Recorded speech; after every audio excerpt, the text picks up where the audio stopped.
Greetings, brothers and sisters. I'm Professor Spira, and it's about 6 a.m. I haven't been to bed yet.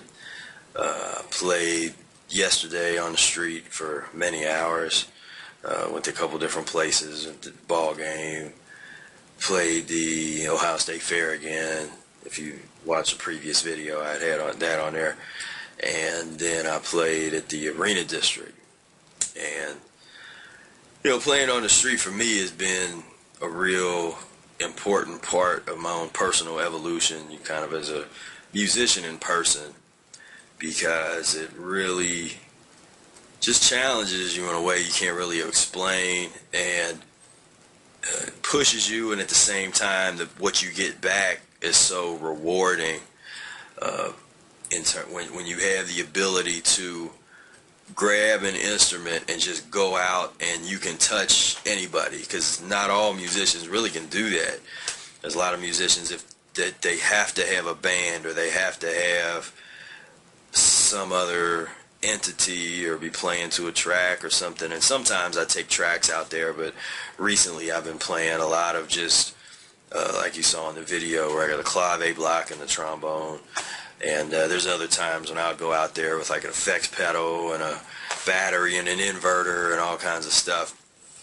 But the reason I'm shooting this is I'm in a fit of sort of this creative inspiration.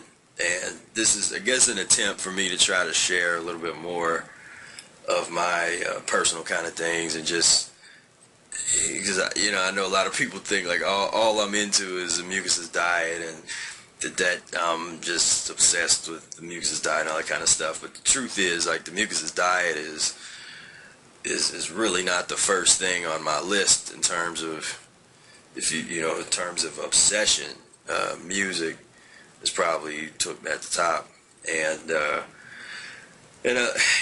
within the plant-based world, I don't see a whole lot of folks that really get into the artistry thing. A lot of people do videos about lifting weights and running marathons and biking across the country and all that kind of stuff. And that's all well and good, but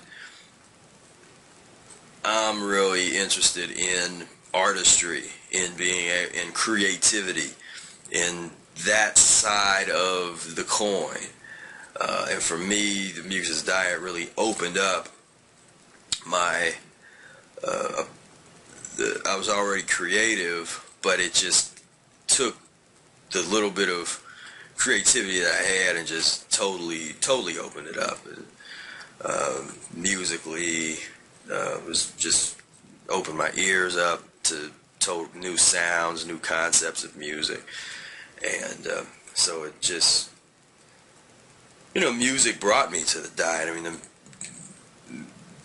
music is the reason that I practice the Mucusless Diet Healing System. That's how I met Brother Air. That's what inspired me to want to try and attain higher levels of existence, was basically the artistry that I found through music. And so, anywho, what I wanted to do was show you what it's like if you have somebody that, if you're like a creative person, you know what I'm talking about, like you getting the inspiration. So I should be laying down right now. I should probably be in bed, but I talked to Hanif, and we were talking on the street. I'm trying to get it to where I can play longer and longer.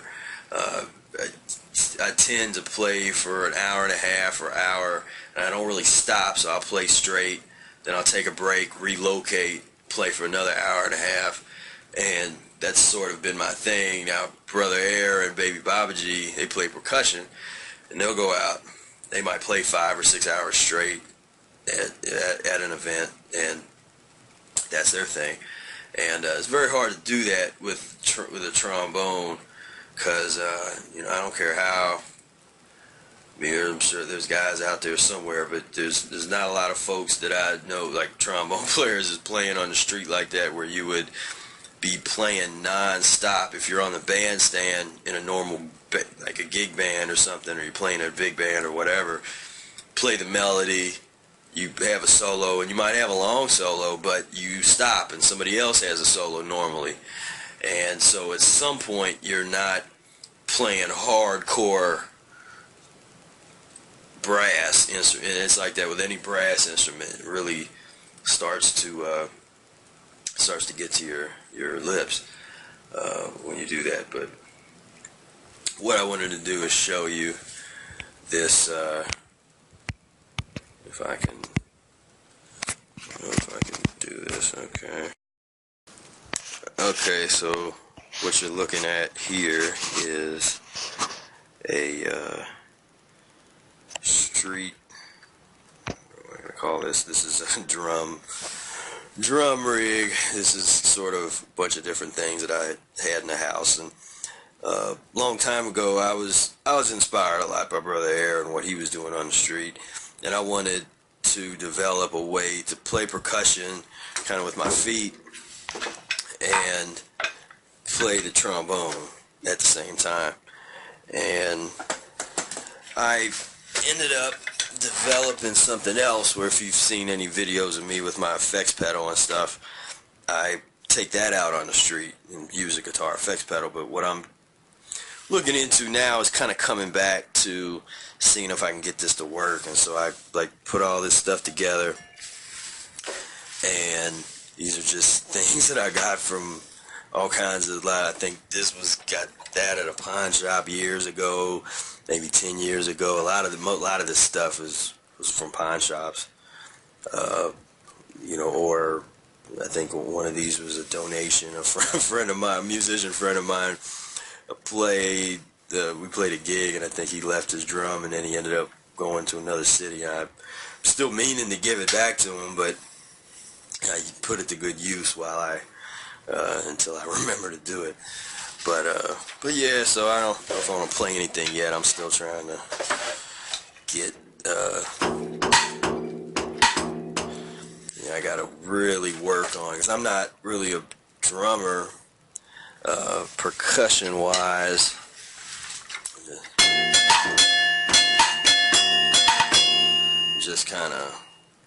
Just seeing what I can do. I'm trying to get more flexibility with my feet and my limbs, kind of independent, more independent. Right now it's my right foot and right arm are really connected, my left foot and if I had something in my left hand, they're kind of connected.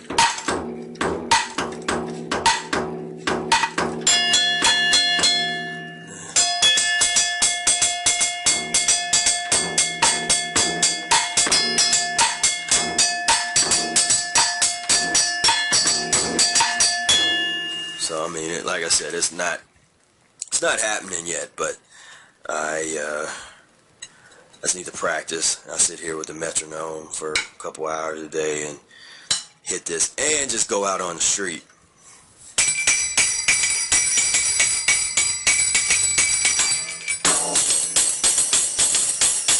And I thought this was clever. I got the way I have this arranged. I can put this down here.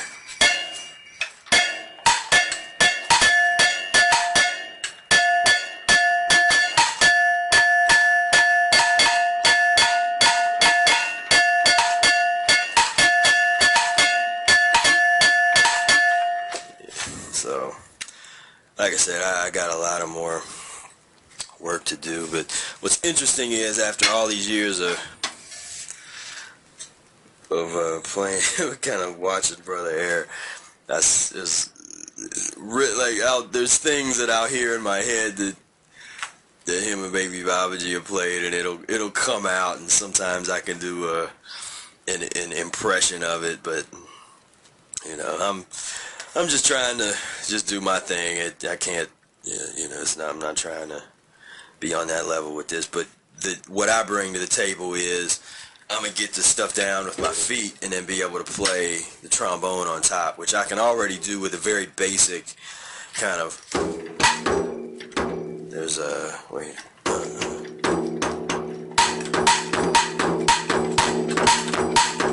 I mean, there's different rhythms that I can do that with, where I can play the trombone, but there's still certain things, limitations there. But anyway, the reason I even had this discussion, I don't know, this is to give you an example of one of my more musical kind of creative, like this is just real. This is, I got home, had been talking to Hanif, and he kind of inspired me as I was resisting thinking about playing long, and we started talking about different things you could maybe do on the street to be able to play longer. And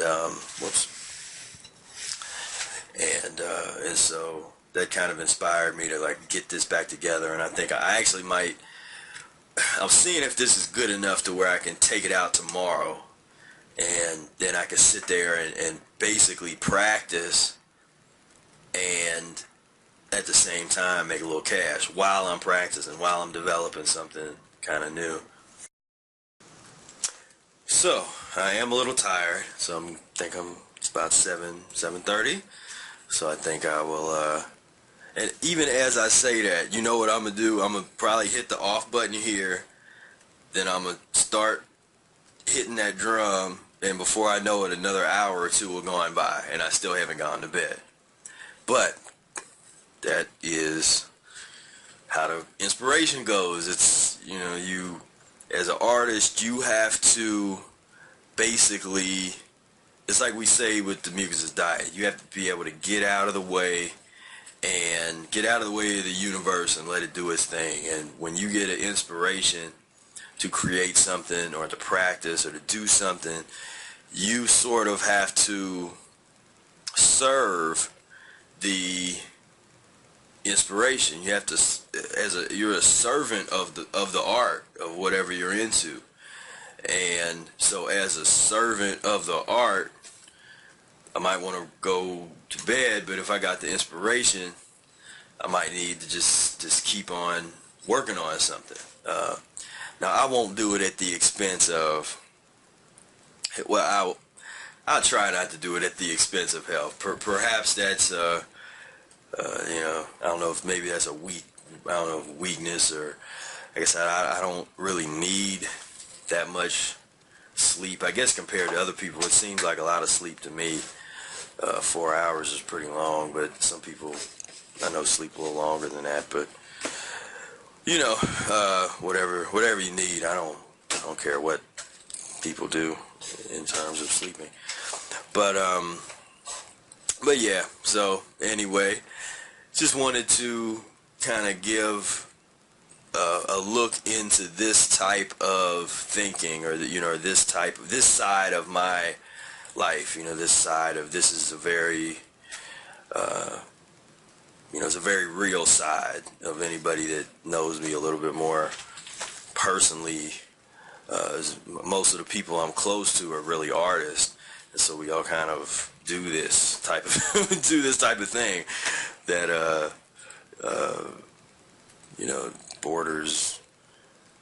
Some people would think it borders insanity, but it's just a creative process, and and I love it. I just love just creating things, and you create something, you do something new, and you just get this great emotion, this feeling. It's like, man, it's like just being in the moment. And like I've talked about before with different people, for me, when I'm playing music,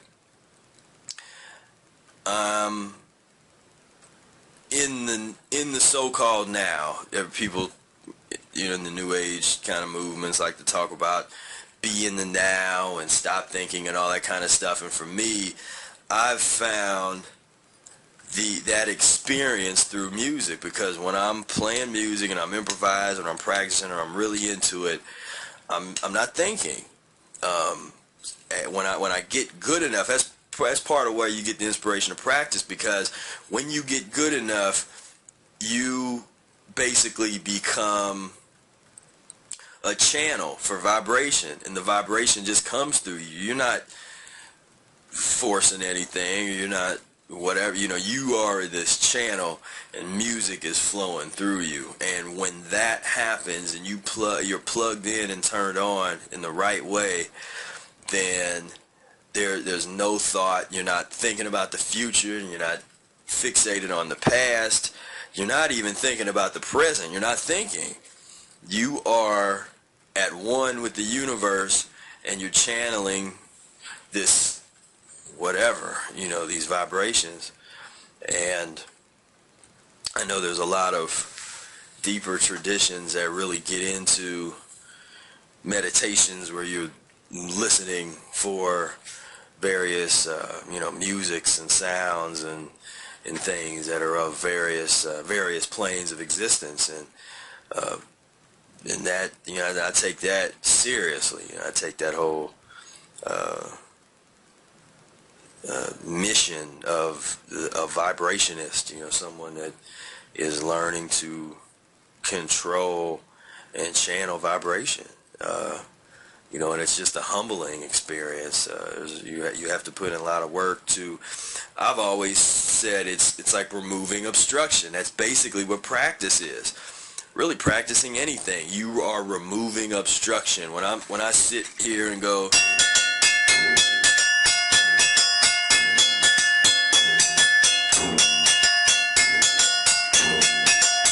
Like, I want that to be perfect. And if I isolate that and can do that by itself, then later on I can add the left foot.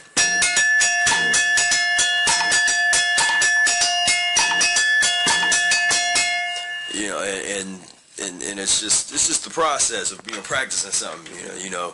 You just, if you slow something way down, you isolate it enough and just do one thing, work on one thing, and then add the next thing, and then add the next thing, or make it go real slow and then go a little bit faster. It's the transition. And a lot of my inspiration and analysis on transition comes from music, of learning how to play an instrument that is,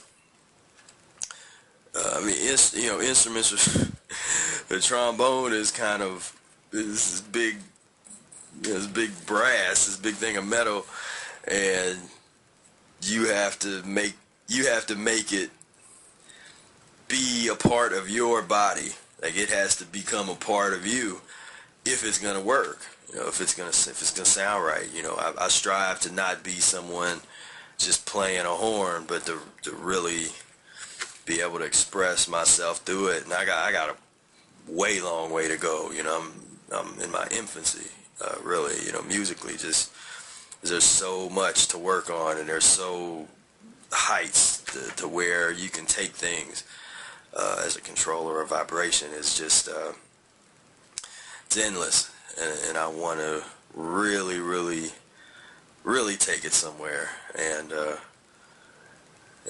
so yeah, it was part of my.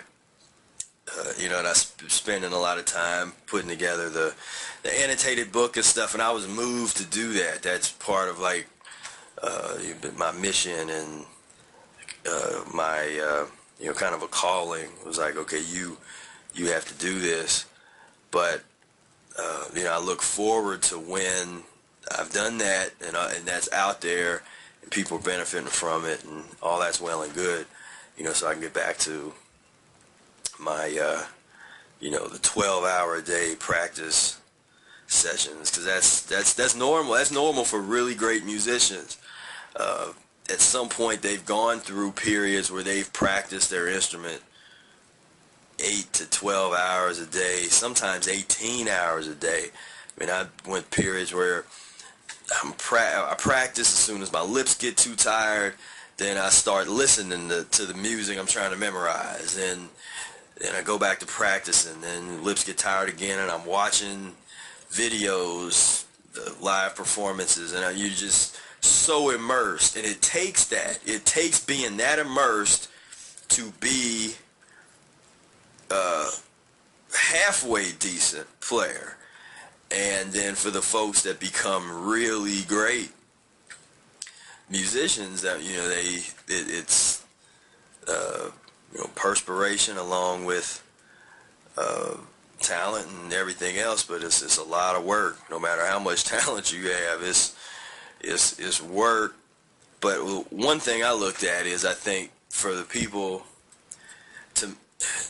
sometimes the most talented people, it almost is like the benefit of that is what is work to somebody else is not necessarily feel like work to them, and they might not even think about it. It's just something they do. They're still spending that time. They're still sitting there for hours and hours working on something, but it's not like okay, I have to go practice, I have to do this. It's not real rigid.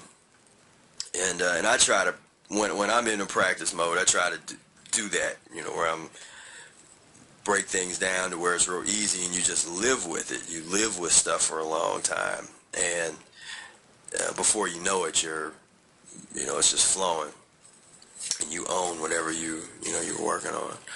So anyway, I'm here rambling off, and probably, I know I need to lay down. I know my eyes are drooping. But, so yeah, I just, wanted to share that with you, give you a chance to see some other sides of Professor Spira, and I hope you enjoyed it. And, yeah, talk to you later. Peace, love, and breath.